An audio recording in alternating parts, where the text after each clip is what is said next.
Muchas gracias, Javier, por la presentación y gracias a los laboratorios CERN por darme la oportunidad de estar aquí y hablar sobre nuevos aspectos microbiológicos de fosfomicina. Mi presentación la he dividido en una introducción en la que hablaré del mecanismo de acción y los mecanismos de resistencia de fosfomicina.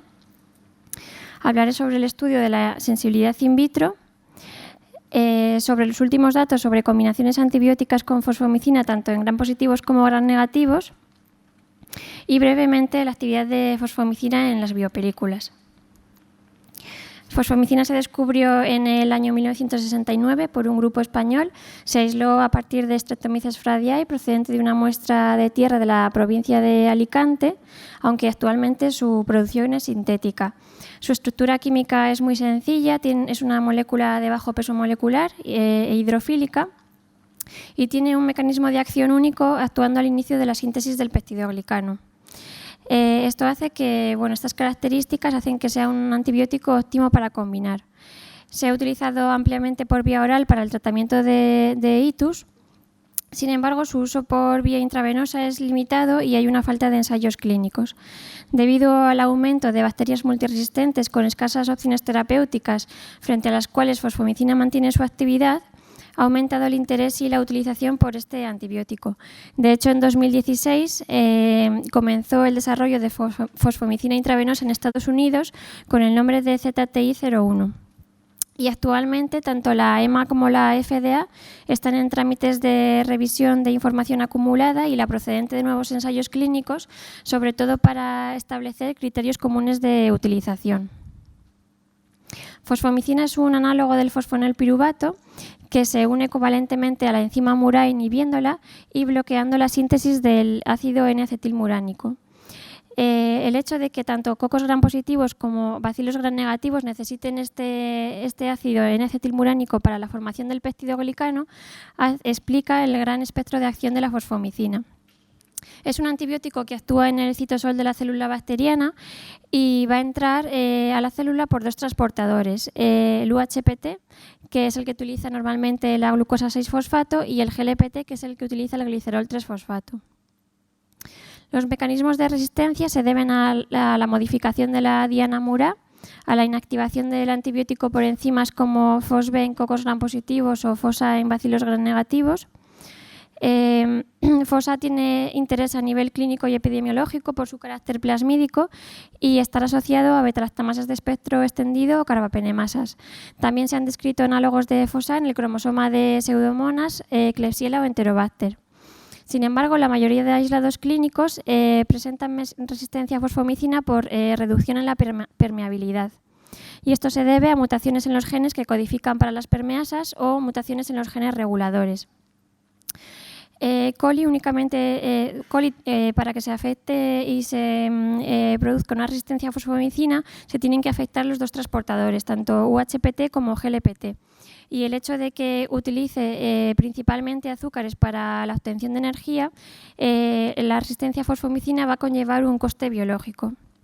Sin embargo, Pseudomonas aeruginosa únicamente tiene el transportador GLPT y utiliza un gran número de compuestos que pueden suplir la ausencia del glicerol 3-fosfato, por lo que la resistencia no conlleva un coste biológico y la frecuencia de mutación para este antibiótico es alta. Además, Pseudomonas aeruginosa puede utilizar una ruta alternativa para la síntesis del peptidoglicano que se basa en el reciclaje de derivados de su degradación. Por lo tanto, saltaría el primer paso de esta síntesis, que es donde actúa la fosfomicina. Recientemente se han descrito porinas en Pseudomonas aeruginosa por las que fosfomicina puede entrar al interior celular y aunque no se han descrito todavía resistencias, es de suponer que la disminución de la expresión de estas porinas podría causar una disminución de la sensibilidad de fosfomicina. El estudio de la sensibilidad in vitro es un tema controvertido, ya que no existe un criterio unánime. CLSI y EUCAS utilizan puntos de corte distintos y además no los hay para todos los microorganismos. EUCAS define un punto de corte para enterobacterias como sensible en 32 miligramos por litro cuando se utiliza por vía intravenosa y oral para itus no complicadas. mientras que CLSI lo define en 64 miligramos por litro, tanto para E. coli como para Enterococcus fecalis del tracto urinario. Además, EUCAS establece un punto de corte epidemiológico de 128 miligramos por litro para Pseudomonas aeruginosa cuando se utiliza combinado con otros antimicrobianos.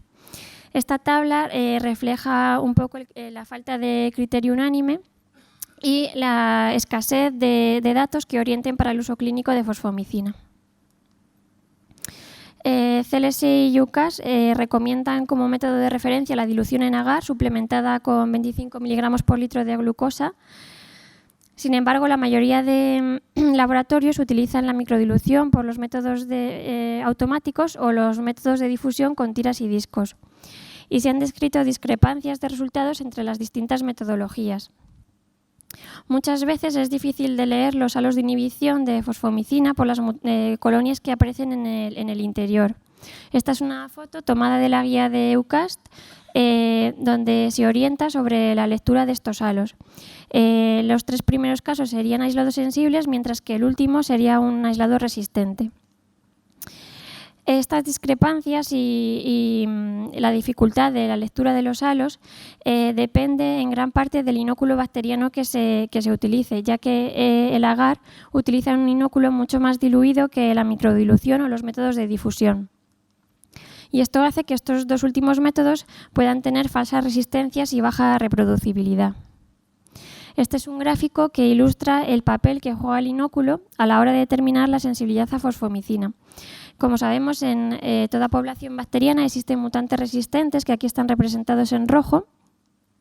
La frecuencia de mutación para E. coli a 4 veces la CMI de fosfomicina se ha descrito que oscila entre 10 a la menos 4 y 10 a la menos 8. Si trabajamos con aislados con alta frecuencia de mutación y con inóculos altos, vamos a incluir mutantes resistentes dentro de nuestro inóculo, que es el que utilizan los métodos de difusión. Sin embargo, si diluimos este inóculo, los mutantes resistentes están presentes en mucha menos proporción y este es el inóculo que utiliza la dilución en agar. Este es un estudio que mide la actividad de fosfomicina frente a distintos inóculos de E. coli y todos los aislados tenían una CMI de 1 miligramo por litro para fosfomicina. Como podemos observar en la gráfica, cuando se utiliza un inóculo alto, hay subpoblaciones resistentes presentes que pueden crecer hasta altas concentraciones de fosfomicina. Sin embargo, cuando utilizamos inóculos bajos, estas subpoblaciones no están presentes y la población bacteriana es inhibida por ambas concentraciones de fosfomicina. Este es un trabajo de nuestro grupo en el que se utilizaba un inóculo alternativo al inóculo estándar 0,5 McFarland diluido 100 veces, en el que se observó que los halos de inhibición eran mucho más definidos y además se mejoraba la concordancia con el método de referencia. Entonces tenemos 2 alternativas, o utilizar un inóculo bajo para informar la CMI de la población mayoritaria o utilizar un inóculo alto para detectar la resistencia. Para responder a esta pregunta tenemos que tener en cuenta distintos factores, como es el ambiente de la infección. Fosfomicina ha demostrado no inferioridad frente a piperacilina tazobactam, nitus complicadas o pielonefritis. Sabemos que en ambiente ácido o en ambiente anaeróbico, fosfomicina presenta más actividad. Hay que tener en cuenta que la dosificación sea la adecuada para inhibir las subpoblaciones resistentes y el tipo de microorganismo que estemos tratando, ya que, por ejemplo, con Pseudomonas aeruginosa sabemos que el tratamiento debe ser combinado. Por tanto, mi opinión es de que el laboratorio debe informar la CMI de la población mayoritaria y el clínico debe tener en cuenta estos factores a la hora de utilizar este antibiótico.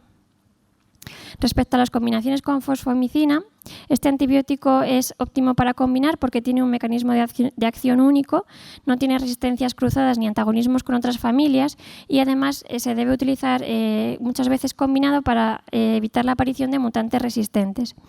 Hay múltiples trabajos que estudian muchas asociaciones con fosfomicina, tanto in vitro como in vivo. Y yo me he centrado en los datos más recientes y en bacterias multiresistentes como Pseudomonas aeruginosa multi-R, enterobacterias con carbapenemasa, Staphylococcus aureus meti-R y enterococo resistente a vancomicina. La sinergia con betalactámicos se explica porque fosfomicina y los betalactámicos actúan en distintos puntos de la síntesis del peptidoglicano. La asociación de meropenem con fosfomicina ha demostrado ser sinérgica frente a Pseudomonas aeruginosa con carbapenemasa mediante tablero de ajedrez y simulación PKPD.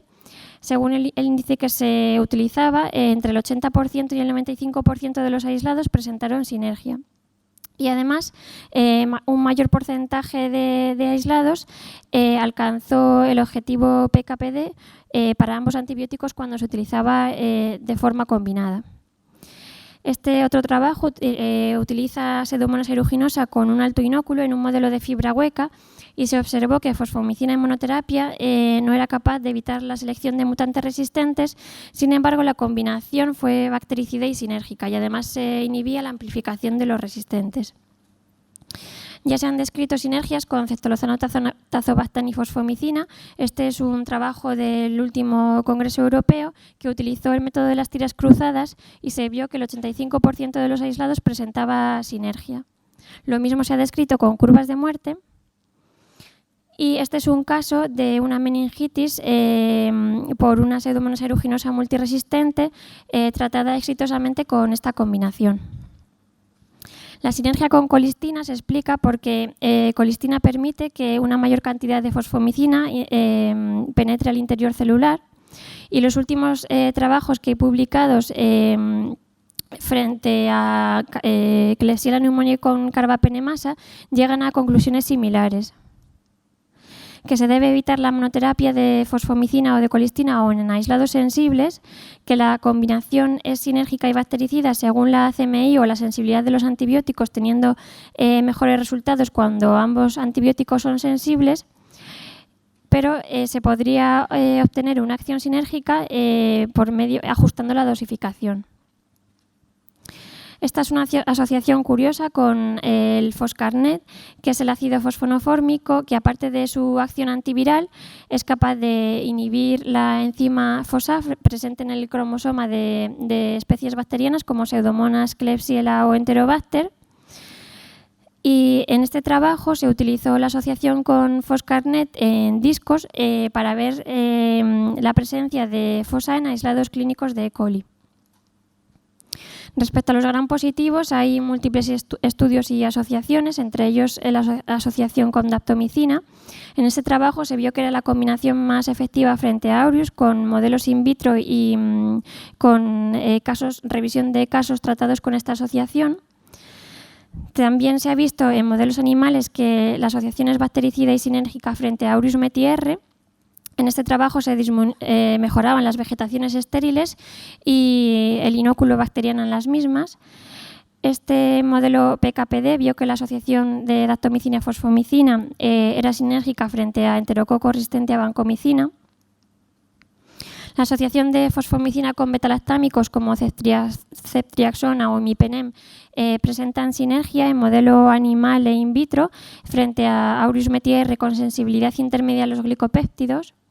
Y hay otras múltiples asociaciones con fosfomicina frente a aureus meti-R, todos modelos in vitro. Ninguno de ellos dio antagonismo, pero sí sinergia con linezolid, rifampicina, tigeciclina, quinudalfopristina o ácido fusídico. Y brevemente, la acción sobre biopelículas. Fosfomicina tiene dos características que hacen que actúe sobre las biopelículas. Estas son la buena penetración y el aumento de actividad en ambiente anaeróbico.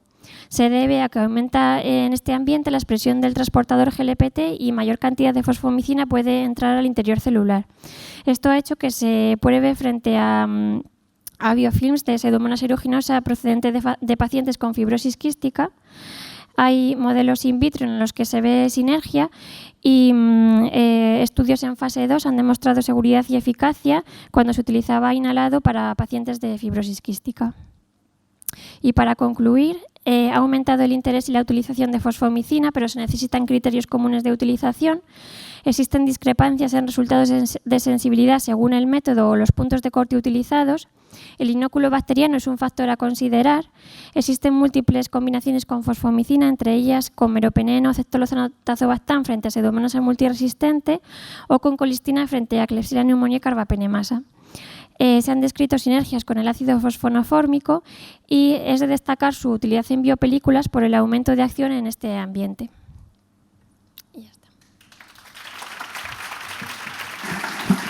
Muchas gracias, María, por ajustarte al tiempo.